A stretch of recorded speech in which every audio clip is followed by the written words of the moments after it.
Hi viewers, இன்றைக்கி நம்ம வல்லாரைக்கீரையை வச்சு வடை தான் செய்ய போகிறோம். அதுக்கு முன்னாடி நம்ம கீரையை நல்லா க்ளீன் பண்ணி எடுத்துக்கலாம். இந்த வல்லாரைக்கீரையில் எவ்வளோ ஹெல்ப் பண்ணிவிட்டுன்னு உங்களுக்கு நல்லா தெரியும். பிரெயினுக்கு அவ்வளோ நல்லது. பிரெயினுக்கு மட்டும் இல்லை, நம்ம உடம்புக்கே ரொம்ப நல்லது. இதை அப்படியே நம்ம வடை செஞ்சு தான் சாப்பிட போகிறோம். எப்படி செய்கிறதுன்னு வாங்க பார்த்துடலாம். இந்த வடை பண்ணுறதுக்கு முன்னாடி நான் கடலைப்பருப்பை ஒரு 1/2 hour நல்லா ஊற போட்டு எடுத்துக்கிறேன். பாருங்க, கடலைப்பருப்பு நல்லா ஊறி வந்துடுச்சு. இந்த டைமில் இதை அரைச்சி எடுத்துக்க போகிறோம். இப்போ இந்த கடலைப்பருப்பை நம்ம அரைச்சி எடுத்துக்க போகிறோம். அதுக்கு மிக்ஸி ஜாரில் இந்த கடலைப்பருப்பை சேர்த்துக்கிறேன். அது கூட 4 காஞ்ச மிளகாய் நான் ஊற வச்சு எடுத்துக்கிறேன். அதையும் இது கூட சேர்த்துக்கிறேன். சின்ன வெங்காயம் 3 சேர்த்துக்கிறேன்.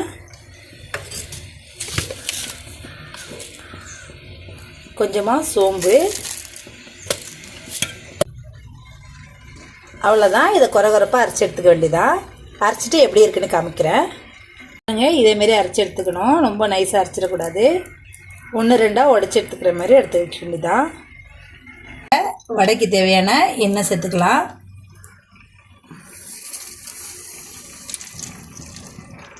அரைச்சிட்டு வந்ததை நான் ஒரு பாத்திரத்தில் போட்டுக்கிறேன்.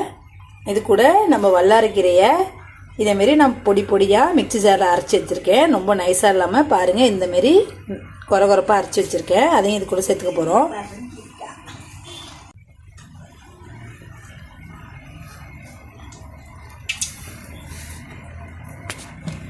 இதுக்கு தேவையான அளவு உப்பு சேர்த்துக்கலாம். இது எல்லாத்தையும் நல்லா மிக்ஸ் பண்ணி விட்டுட வேண்டியதான். வல்லாரைக்கீரையை குழந்தைக்கு கொடுத்தா சாப்பிட மாட்டாங்க. இதை மாதிரி வடை செஞ்சு கொடுத்து பாருங்கள், ரொம்பவும் டேஸ்ட்டாகவும் இருக்கும். ரொம்ப விரும்பியும் சாப்பிடுவாங்க.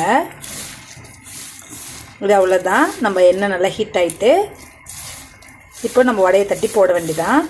வாங்க அதை எப்படி போடுறதுன்னு பார்த்துடலாம். மாவு கொஞ்சமாக எடுத்து இதைமாரி உருட்டிக்கோங்க. உருட்டிட்டு உள்ளங்கையில் வச்சு ப்ரெஷ் பண்ணால் நம்மளுக்கு வடை ஷேப் வந்துடும். இதை அப்படியே எண்ணெயில் பொரிச்சு எடுக்க வேண்டியதான். இதேமாரி நான் ஒன்று ஒன்றா ரெடி பண்ணி வச்சுக்கிறேன். அதுக்கப்புறம் நம்ம பொரிச்சு எடுக்க போகிறோம்.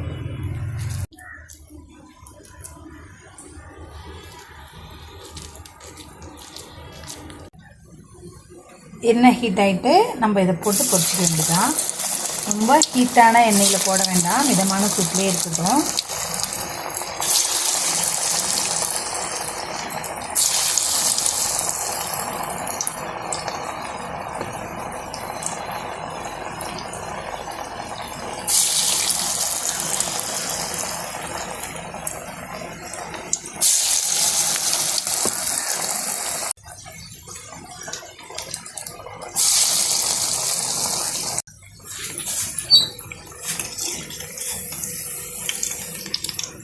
ரெண்டு பக்கமும் நல்லா வேக விட்டு திருப்பி போட்டு வேக வச்சு எடுத்துக்க வேண்டியதான்.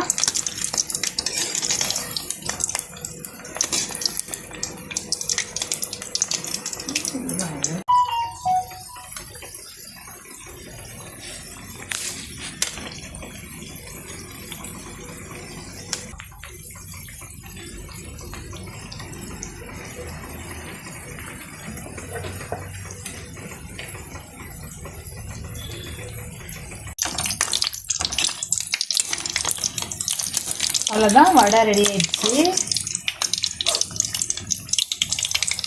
இது ஒரு பிளேட்டில் மாற்றிக்கலாம்.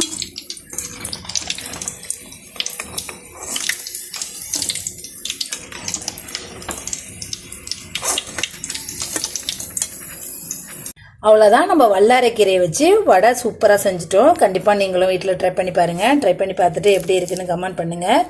இந்த வீடியோ பிடிச்சிருந்தா லைக் அண்ட் ஷேர் பண்ணிட்டு நம்ம சேனலை சப்ஸ்கிரைப் பண்ணுங்கள். தேங்க்ஸ் ஃபார் வாட்சிங்.